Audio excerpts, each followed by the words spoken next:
Liverpool's transfer window in the summer of 2025 has become one of the most remarkable and dramatic stories in modern football history, and at the centre of it all lies the pursuit of Alexander Isak, Newcastle United's star striker who has gone from being the jewel of St James Park to the most wanted man at Anfield.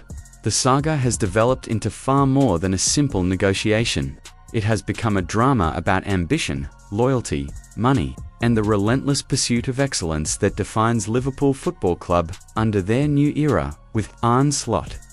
What makes this story compelling is not only the staggering numbers being discussed, but also the human elements: the player who feels betrayed by broken promises, the selling club fighting to maintain dignity under pressure, and the buying club desperate to complete the final piece of a puzzle that could reshape English football. The opening act of this drama began when whispers emerged that Alexander Isak was unhappy at Newcastle. Having joined from Real Sociedad in 2022 for a then-club record fee, he quickly became the poster boy of Newcastle's resurgence under Eddie Howe and their Saudi-backed ownership.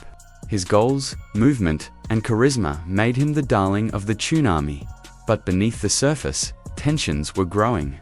Promises of regular Champions League football, continuous squad investment, and a genuine challenge for silverware had not materialized in the way Isak had expected. The injuries that plagued the squad, the struggles in the Premier League table, and the looming shadow of profit and sustainability rules all combined to make Newcastle's project look less certain. For a player of Isak's caliber, whose prime years were approaching, the situation began to feel like a step sideways rather than forward. Then came the revelations that shocked Newcastle fans to their core.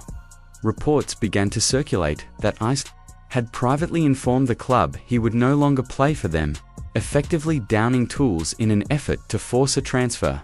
This was more than a transfer request. It was a declaration of intent. He stopped training with the first team, distancing himself physically and emotionally from the group. And perhaps most symbolic of all, he moved out of his Newcastle residence, relocating away from the city that had embraced him as a hero. For supporters who had invested their passion and their hope in him, it felt like betrayal. A cold reminder that football is a business where loyalty is often secondary to ambition. Liverpool, always alert to opportunity, sensed the moment. Slot had been clear from the beginning of his tenure. He needed a striker who could fit into his tactical system.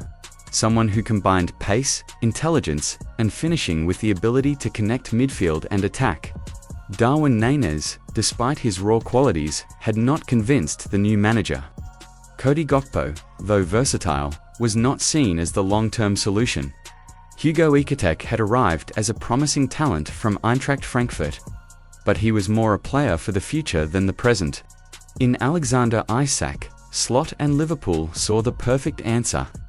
At 25, entering his peak, proven in the Premier League, and available under the right conditions, he was the man who could lead Liverpool's line for years to come. Liverpool's opening bid of £110 million was no small statement. It was a record-breaking move that demonstrated intent, but Newcastle rejected it outright.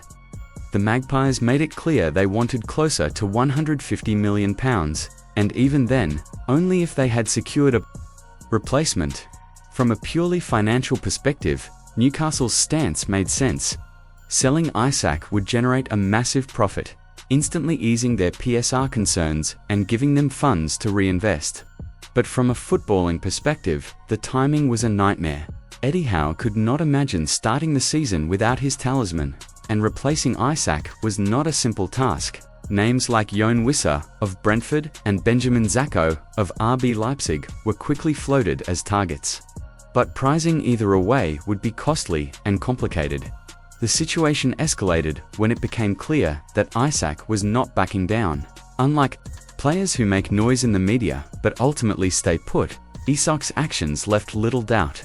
He was gone in his head, his heart already set on Newcastle were stuck in limbo. Hold him against his will and risk a demotivated player poisoning the dressing room, or sell him for a record fee and scramble for a replacement in the final weeks of the window. For many, the outcome seemed inevitable. What? makes this transfer saga so gripping is the broader context of Liverpool's summer business. This is not a club making one big signing. This is a club embarking on one of the most ambitious rebuilds in its history. Florian Wirtz's £116 million arrival from Bayer Leverkusen had already shattered records and headlines. The German playmaker, regarded as one of the brightest young talents in Europe, was brought in to fill the creative void and act as the heartbeat of Arne Slot's system. Alongside him, Hugo Ekitike was signed to provide depth and promise.